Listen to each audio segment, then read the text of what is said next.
Good morning students. I am your math teacher Sunita Mittal.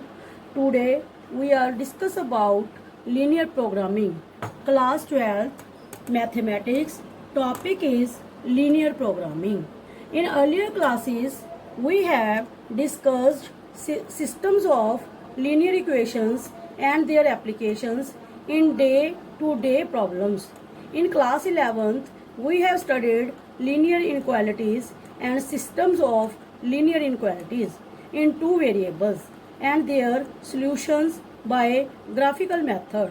Linear equations क्या होती हैं बेटे? For example 2x plus 3y is equal to 6, 5x plus 4y is equal to 7. जहाँ equal to का only sign आता है तो उसको हम लीनियर इक्वेशंस कहते हैं. और लीनियर इनक्वालिटीज क्या होती हैं?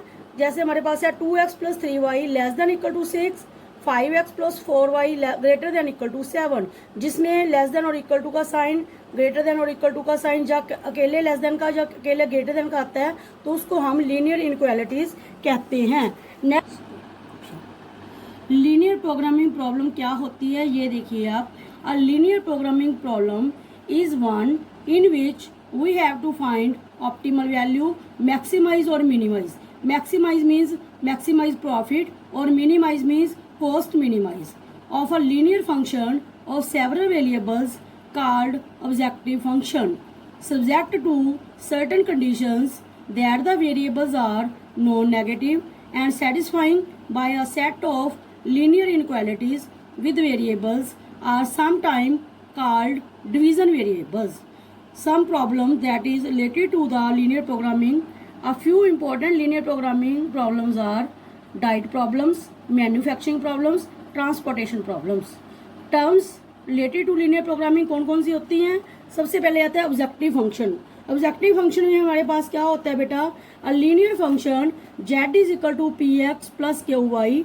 P and Q are constants which has to maximize और minimize is called an objective function.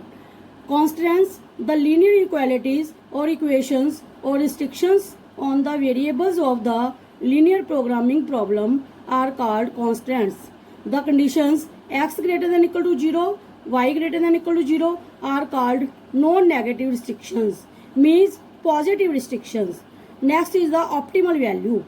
The maximum or minimum value of an objective function is known as its optimal value. Optimization problem, a problem which seeks to maximize or minimize a linear function subject to certain constants as determined by a set of linear inequalities is called an optimization problem. Next, we can read about feasible reason. The common reason determined by all the constants including non-negative constants means x greater than 0 or y greater than 0 of a linear programming problem is called the feasible reason for the problem. The reason other than the feasible reason is called an infeasible reason. You can understand this by a diagram. That is feasible reason that is bounded in the boundary line, that is origin, and the lines that is shaded area in this figure. This is known as the feasible reason. And out of the boundary line and outside, that is known as the infeasible reason. There are three types of feasible points. feasible points means corner point भी हम जिसको बोल सकते हैं. जो भी corner point इसके आएंगे उसके ऑब्जेक्ट से ही हम z की जो ऑब्जेक्टिव फंक्शन होता है उसकी वैल्यू हम फाइंड आउट करते हैं. You can see by a numerical question you can learn about it. That is feasible solutions क्या होती हैं? सबसे पहले points within or on the boundary of the feasible region represent feasible solutions of the constants. Any point outside the feasible region is called infeasible solution. जैसे इस diagram में आप देख रहे हो, जो इनसाइड है, जो पॉइंट्स बाउंड्री के ऊपर है, जो इनसाइड है तो उसको हम feasible region कहते हैं और जो आउटसाइड है उसको हम infeasible region कहते हैं. Next one is optimal feasible solution. क्या होती है? Any point in the feasible region that gives the optimal value of the objective function is called the optimal feasible solution. Next one is bounded and unbounded region. A feasible region of a system of linear equation is said to be bounded. जैसे आप देख रहे हो इसको, इस diagram में ये जो फिजिबल रीजन हम देख रहे हैं, ये हमारे पास बाउंडेड रीजन है। इस और ये देखिए आप, यहाँ फिजिबल रीजन है, इसको हम बाउंडेड रीजन बोल सकते हैं, जो ग्रीन शेड में शेडेड है। Otherwise if it can be enclose with in a circle, otherwise it is called unbounded. In this chapter, means linear programming chapter, we shall apply the system of linear inequalities or equations to solve some real life problems of the type of given below. Is for example, manufacturing problem. In this problem, a manufacturing company makes two models A and B of a product. Each piece of model A requires 9 labor hours for fabricating and 1 labor hour for finishing. Each piece of model B requires 12 labor hours for fabricating and 3 labor hours for finishing. For fabricating and finishing, the maximum labor hours available are 180 and 30 respectively. The company makes a profit of rupees 8,000 on each piece of model A and rupees 12,000 on each piece of model B. How many pieces of model A and model B should be manufactured per week to realize a maximum profit? What is the maximum profit per week? इस problem में क्या है बेटा, सबसे पहले हम इसकी inequalities को बनाएंगे, उसके बाद इसको प्रॉब्लम को सॉल्व करेंगे ग्राफिकल मेथड के थ्रू। सपोज करो इसमें जो मॉडल ए और मॉडल बी है, उसको हमने X is the number of pieces model A and Y is the pieces of model B. Then total profit हमारे पास कितना बन गया रुपीज़ में, जैसे ये यहाँ हमारे पास दिया हुआ था, the company makes a profit of rupees 8,000 on each piece of model A and rupees 12,000 on each piece of model B. तो इसका टोटल प्रॉफिट हमारे पास बन गया 8,000 एक्स प्लस 12,000 वाई, बिकॉज हमने एक्स को क्या मानना है, number of pieces of model A and Y को क्या मानना है, is the number of pieces of model B. तो इसको हमारे पास इन्होंने कहा है, हमारे पास क्या कहा है भी, जो हमारे पास है वो मैक्सिमम लेबर आवर्स होने चाहिए। तो इसकी वैल्यू जो मैक्सिमाइज क्या आएगा, जेड के इक्वल आएगा 8,000 X plus 12,000 Y. Subject to the constants क्या बनेंगे इसके ध्यान से देखिए। यहाँ हमारे पास टू मॉडल थे ए एंड बी, इसमें each piece of model A requires कितने चाहिए थे, 9 labour hours for fabricating, and B model को कितने चाहिए थे हमारे पास 12 आवर्स फॉर फैब्रिकेटिंग, और उनका हमारे पास क्या दिया हुआ था कि 180 से वो ज़्यादा नहीं होने चाहिए। तो हमारे पास इक्वेशन क्या बन गई, 9x plus 12y less than equal to 180, ये बन गए फैब्रिकेटिंग कॉन्स्टेंट्स। और इसको 3 से डिवाइड कर दिया तो हमारे पास क्या बन गया, 9x को 3 से करोगे तो 3x आ गया, 12y को 3 से करोगे तो 4y आ गया, 180 को 3 से करोगे तो 60 आ गया। ये हमारे पास इक्वेशन नंबर 2 बन गई।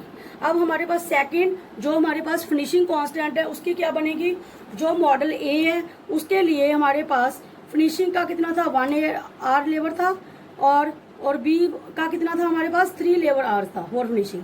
तो इसकी इक्वेशन क्या बन गई हमारे पास, x plus 3y less than equal to 30, ये फिनिशिंग कोऑर्डिनेट हो गए। तो ये हमने पहले ही पढ़ चुके हैं भी, ये नॉन नेगेटिव कॉन्स्टेंट्स हो गए। नॉन नेगेटिव का मतलब भी x भी ग्रेटर देन इक्वल टू 0 और y भी ग्रेटर देन इक्वल 0। तो हम अब इसकी कैलकुलेशन करेंगे ग्राफिकल मेथड के थ्रू।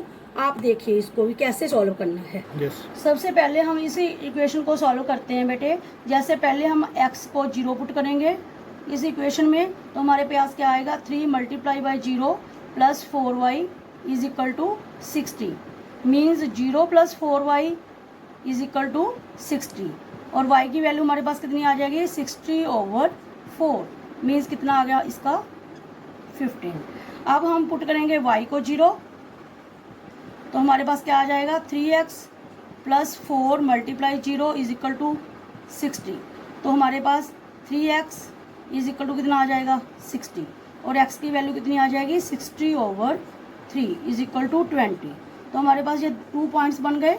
इसका हम टेबल ड्रॉ कर लेते हैं। जैसे हमारे पास x और y, जब हमने x को 0 वैल्यूज़ दी तो y की कितनी आ गई 15, और जब y को 0 दी तो x की कितनी आ गई 20।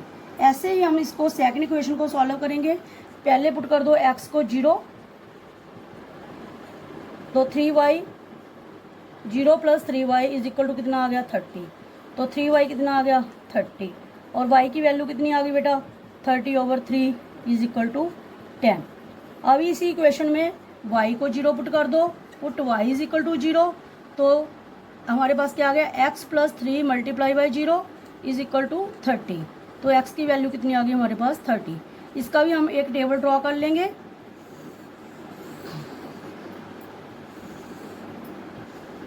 x और y, जब x को हमने 0 वैल्यू दी तो y की कितनी आ गई 10, और जब हमने y को 0 वैल्यू दी तो x की कितनी आ गई 30। एक हम इन दोनों इक्वेशन से एक कॉमन पॉइंट निकालेंगे। वो कैसे निकालना है आप देखिए।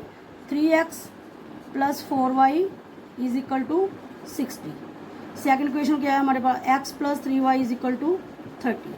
तो जो सेकेंड इक्वेशन है उससे x की वैल्यू निकाल लो, कितना आ गया 30 माइनस 3y। तो इस जो हमारे पास ए इक्वेशन है उसमें पुट कर दो, बंद हो गया।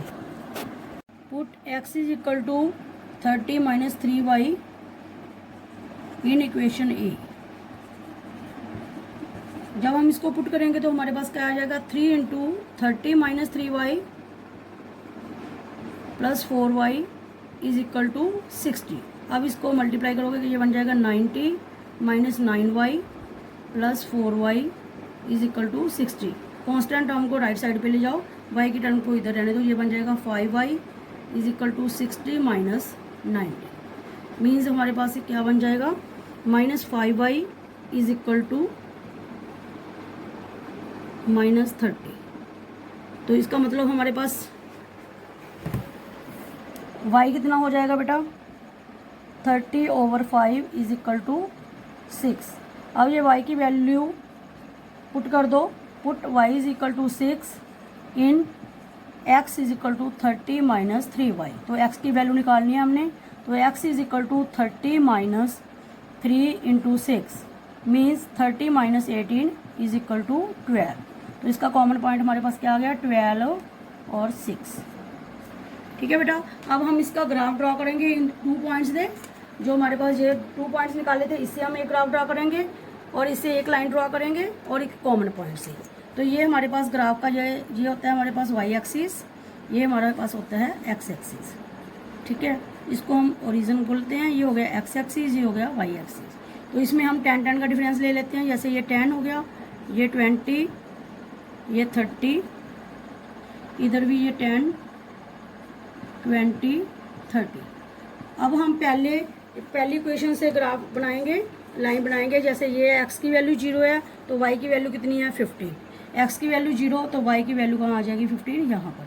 तो ये पॉइंट हमारे पास क्या हो गया 0, 15। और सेकंड पॉइंट क्या है हमारे पास 20 एंड 0। जब 20 0 को बनाएंगे तो ये हमारे पास यही रह जाएगा। तो ये पॉइंट हमारे पास क्या है 20, 0। अब हम सेकंड इक्वेशन से लाइन ड्रॉ करेंगे। जब x की वैल्यू 0 है तो y की कितनी है 10। 0 है तो यहाँ आ जाएगा हमारे पास 0 to 10। तो ये पॉइंट हमारे पास कितना हो गया 0, 10। अब जहाँ हमारे पास x की वैल्यू 30 है और y की वैल्यू 0 है तो इसका पॉइंट क्या बन जाएगा हमारा 30, 0।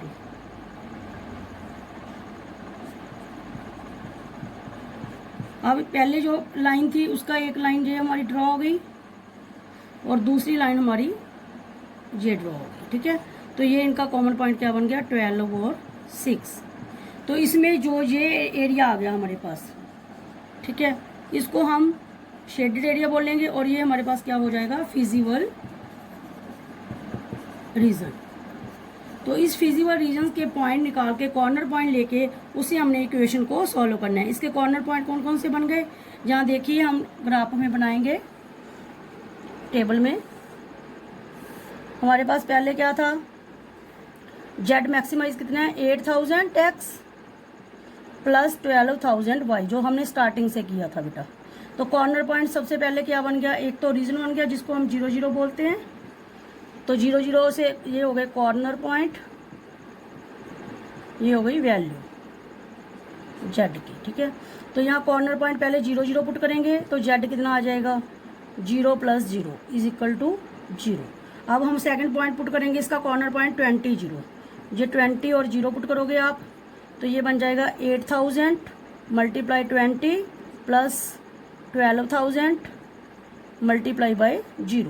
तो ये हमारे पास कितना बन गया 1,60,000 प्लस 0, तो कितना आ गया 160000। तो अब हम सेकंड पॉइंट पुट करेंगे इसका 010 जो कॉर्नर पॉइंट है फिजिबल रीजन का।